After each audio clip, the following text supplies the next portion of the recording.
right now, I think they're trying to be more deliberately cautious about any move. Napakahalaga kasi no, Sir Van, nitong Senate leadership, primarily because number one dito nga sa impeachment, no, kung nasa iyo yung liderato, no, you have somehow a leverage. Ang nakikita kasi natin sa impeachment is that kapag gumulong na yung mismong proseso, it really casts a doubt, no, on the part of the people, especially lalong-lalo na dun sa mga supporters ng ating ikalawang Pangulo.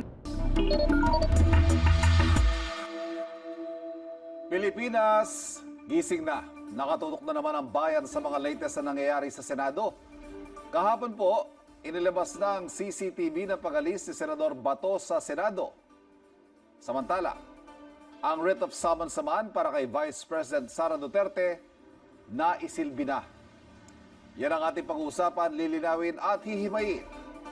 On record, sa unang hirit. At ngayong umaga, makakapanayan po natin Professor Froilan Calilong, Political Analyst mula sa UST, Department of Political Science. Professor, good morning. Thank you for joining us again. Yes. Good morning, Sir Van, at good morning din po sa lahat ng ating mga taga-subaybay. Thank you for having me again. Professor, we are on record now. Dalawang malalaking issue po involving the Senate. Una yung sitwasyon kay Senador Bato de la Rosa at ikalawa naman yung impeachment. Unahin natin yung kay Senador Bato. All eyes are on the Senate, lalo na po ngayong walang TRO preventing the ICC warrant at ang paglabas ng clear evidence showing he was aided by Senator Padilla sa kanyang paglabas sa Senado. Ano ba mga senaryo na nakikita ninyong maaaring magbunga from this situation with Senator Bato? Well, basically, no, unahin natin yung tinatawag natin na pag-alis niya, no, dito sa Senate premises, and definitely yung hindi niya pag-participate doon sa oath-taking, which means na legally speaking, hindi din siya po pwedeng makaboto, no, dahil nga sa umiiral na rules on impeachment, particularly yung rule number 14, section 41 annex B, no, ng rules, no, na hindi po pwede pahintulutan yung teleconferencing o yung pagboto via Zoom, no. So definitely medyo may epekto to, no, kung titingnan natin, dahil nga mababawasan sila ng isa, no. Although kung titignan po natin, ang bilang pa rin naman, ang magic number pa rin naman ay 16, no, dahil nga kung i-round off natin yung 2/3 ng 23 senators, that will give us 15.33, and then we round it off to 16, so 16 pa rin. Pero ang mas malaking implication siguro rito, no, kung idadrag nila itong pangalan ni Senator Robin Padilla, po pwedeng masampahan siya kasi ng kaso, no, ng obstruction of justice, at po pwede rin siya sampahan ng kaso sa Senate Ethics Committee, no, na po pwedeng i-amplify nila to, no, po pwedeng bumaba yung threshold, no. Yes. So from 23 right now we'll have only 22, no, at yun bababa din yung bilang, no, ng from 16 to 15, no. So malaking implication ito, no, sa tatahakin nitong impeachment trial. Interesting po, you raise interesting points, but more on that later. Dito muna tayo sa pagiging divided ng Senado, and the new majority stands on precarious footing. Parang any moment pwede mabago eh. May usapan ng gapangan, may takutan daw, may pag-exert ng pressure. Pakipaliwanag nga, Professor, itong struggle to regain the Senate leadership. What is at stake? Well, napakahalaga kasi, no, Sir Van, nitong Senate leadership, primarily because number one dito nga sa impeachment, no, kung nasa iyo yung liderato, no, you have somehow a leverage as to how you're going to conduct the proceedings, yung pagpapahintulot halimbawa doon sa mga motions, pwede niya itong gawin. Maaari rin naman talagang magkaroon ng ng final say itong Senate President, and of course yung yung centrifugal mechanisms, meaning to say pwede talaga mag-gravitate towards the center yung mga senator judges natin kung saan nandoon yung Senate President. At the same time, mahalaga na maintindihan din natin na kung magkakaroon talaga ng at ngayon nga nagkaroon na tayo ng change of Senate leadership, yung mga critical committee chairmanships mababago din and yun na nga nangyari na nga sa pagkakatalaga kay Senator Pia Cayetano kahapon as the new Senate Blue Ribbon Committee chairwoman or chairperson. Yes. And this will have very strong implications hindi lamang dito sa impeachment kundi doon din sa mga kaso halimbawa ng flood control scandal Yes. na maaring buksan ngayon with greater greater scrutiny ni Senator Pia Cayetano. Professor, sa gitna nito mga nangyayari sa Senado, syempre involved pa rin yung co-equal branches. Nakatutok ang lahat sa Supreme Court. Kahapon, ibinasura yung TRO petition pero hindi pa nadedesisyonan yung main constitutional issues being raised by Senator Bato. Tinututukan din yung magiging aksyon ng executive since walang TRO against the warrant, i-implement ba ito o dapat bang i-serve? Interesting yung interplay. Nabanggit nyo rin kanina si Senador Robin Padilla. Titingnan natin, baka kasuhan din nila ng obstruction of justice. Yes, technically speaking, medyo nasa precarious situation kasi rito yung ating Supreme Court, especially with this decision, and I think right now they're really weighing very well yung consequences tsaka yung mga legal measures, para masiguro na magiging balanse at tama yung kanilang magiging final decision dito sa kaso ni Senator Bato de la Rosa, because this does not only focus on the impeachment per se, but it's also a question of national sovereignty among others, dahil nga this is a question about whether the ICC really has a hold over us and over our courts, So I think they really need to deliberate on this very well, and that they really need to show a greater legal scrutiny para talaga mahimay ng maigi, Yes. so that they will not be coming up with a wrong decision. Kasi may implication din ito, kung ano magiging decision nila rito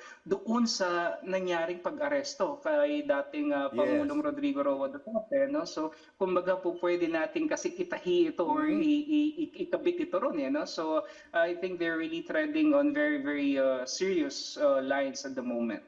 Ang executive, Professor, Malacanang, ano kaya ang tinitimbang nila dito sa usaping ito? May mga observers kasi ang sinasabi nila, bakit nung sa arrest warrant ni dating Pangulong Duterte parang napaka-decisive ng naging galaw ng executive, but this time parang hindi sila ganun ka-desidido, ka-determined na iserve itong warrant? Well, maaring two things, Sir Van. Unang-una, I think nandun naman yung effort, for them to actually serve the warrant. It's just that mas naging kasi ngayon mas naging decisive din yung countermeasure, lalong-lalo na ng mga supporters si Senator Bato de la Rosa, You remember they camped out immediately dito sa Senate. So Yes. may mayroong kaagad traction, may vigilance kaagad dito sa mga taga-suporta ng kabilang bloke, hindi kagaya nung panahon ni President Rodrigo Duterte na sobrang bilis ng mga pangyayari, morning he was there, and then evening he was already up in the air, So things like that, another thing siguro na kailangan natin tingnan dito, Ivan, is nagkaroon na ng medyo hindi ring magandang implication or impression sa parte ng executive, na kung halimbawa gusto nilang pahinain yung Duterte block sa pagpapa-aresto nga kay President Duterte, parang taliwas iyon sa nangyari, parang iniisip ng marami na mas lalo silang lumabas, at nakita natin yon doon sa resulta ng 2025 election. So Yes. right now I think they're trying to be more deliberately cautious about any move, and of course sinasaalang-alang nila rito pa rin yung rule of law, which I think is but right for any government. Another interesting point you raised, pero again, more on that later. Dito muna tayo sa usapin ng Senate leadership, Professor. Malaki kasi magiging epekto nito sa impeachment.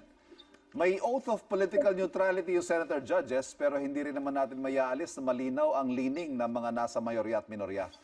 With how this is shaping up, ano bang nakikita ninyong possible scenario sa impeachment trial? Well, yun nga po, no, alam naman natin that the impeachment actually is, though it's a constitutional process and it is really a constitutionally mandated duty imposed on the Senate, hindi natin may aalis kasi that at the end of the day, it really boils down to a political numbers game. No? Yes. It's really more about coalition building and alliances formation.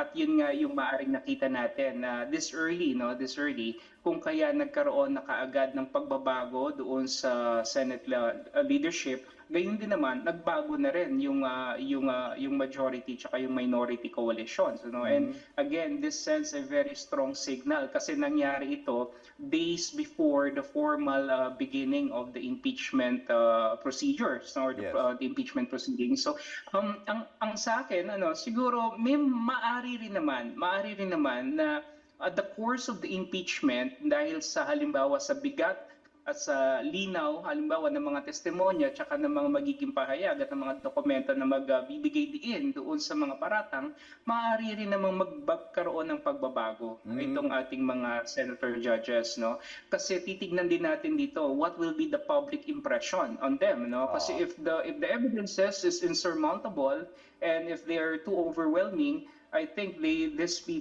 senators will also run the risk of losing their political capital in the long run, and they wouldn't want to do that as well. So titingnan natin dito, alam bang mas mabigat yung kanilang alliances doon sa kanilang coalition o yung kanilang constitutional mandate na tignan talaga yung validity at saka veracity nitong ating mga dokumento at saka mga ebidensya. Ito nga, Prof, yung mga lulutang dyan sa impeachment, deklarado na kasi intentions ni VP Sara sa 2028, natatakbo siya sa pagkapangulo. Ano kaya magiging impact nitong impeachment trial on her presidential ambitions? On one hand, inaasahan na marami makakasira ito sa kanya. But the opposite can also happen given that the Filipinos tend to favor the underdog. Right. That's true, no? I totally agree with that. Pero the reason I believe why the Congress and especially the allies of the executive really push for dito sa impeachment na to, no? Na talagang very very decisive tsaka sobrang masigasig sila na i-push to is not really for them to actually gain the verdict of conviction. Para sa kanila siguro nakikita nila medyo long shot yun, to think na ang kailangan nila 16, medyo mahirap talaga Yes. yun, pero ang nakikita kasi natin sa impeachment is that kapag gumulong na yung mismong proseso, at naglatag na ng mga thousands of pages of documents indicating na wrongdoings, misgivings, yung mga corruption na allegations, bribery and the like, it really casts a doubt, on the part of the people, especially lalong-lalo na dun sa mga supporters ng ating ikalawang pangulo, na maaaring hindi man talaga magkaroon ng conviction dahil nga it's a political recourse, pero yung impression na mayroon pala talaga siyang ginawa, may mga ganito pala siyang mga it really gives the impression, and public perception sometimes is more important than reality. So Yes. if the goal really is to weaken her, leading to the 2028 elections, whether she's convicted or acquitted, I think the prosecution and the House was already able to accomplish that. Now, it will be contingent right now kung gaano ba talaga katibay at karesolute yung mga supporters ni VP Sara. Are they hardline supporters? Are they fence-sitters? This time, makikita natin kung sino talaga yung mga may matibay na conviction na despite and in spite of all these things, hindi mababago yung kanilang pagtingin kay VP Sara. At iboboto pa rin nila ito sa 2028 elections. That remains to be seen, Sir Van. Great analysis. Professor Froilan Calilong, sir, thank you very much sa inputs ninyo ngayong umaga. Anytime. Mabuhay po kayo. Salamat po. Ang mga isyong pinag-uusapan, lilinawin at hihimayin natin. On record, sa unang hirit.